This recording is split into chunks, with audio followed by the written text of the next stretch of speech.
النهاردة هنعمل سندوتشات الفاهيتا بطريقة مميزة وطعم رهيب. حرفياً أحلى سندوتش فاهيتا هتدوقوه وهتعتمدوا الطريقة زي كده تمام. يلا نشوف هنعمل ايه. هنجيب صدر الفرخة ويكون مغسول كويس، هنقطعه الأول بالعرض علشان شرايح الفراخ ما تبقاش سميكة قوي. بعد كده هنقطع شرايح طولية في عكس اتجاه نسيج الفرخة.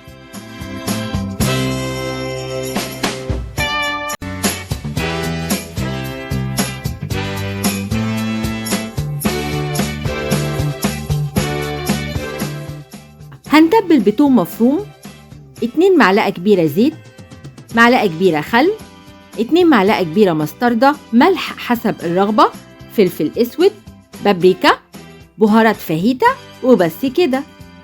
هنقلب الفراخ كويس جدا وهنسيبها في التتبيلة أقل حاجة ساعة. وهنقطع برضو خضار شرايح عبارة عن بصل وفلفل ألوان. في طاسة سخنة جدا على نار عالية هنرش رشة من الزيت، هننزل بكمية صغيرة من الفراخ في كل مرة علشان الفراخ ما تنزلش المية بتاعتها وتحتفظ جواها بالسوائل وتبقى جوسي وطعمها حلو. هنرش رشة من بهارات الفاهيتا.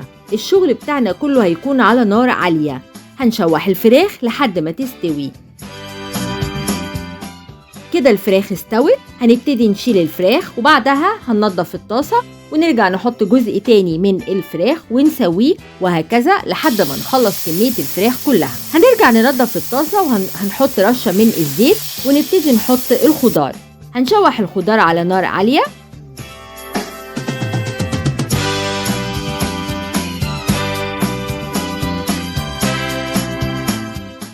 هنرش عليه رشة من بهارات الفاهيتا.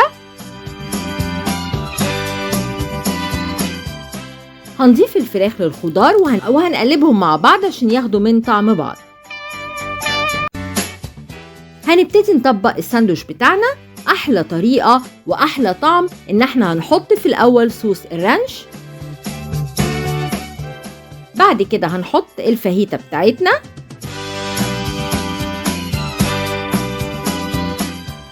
وهنحط بعد كده صوص الباربيكيو.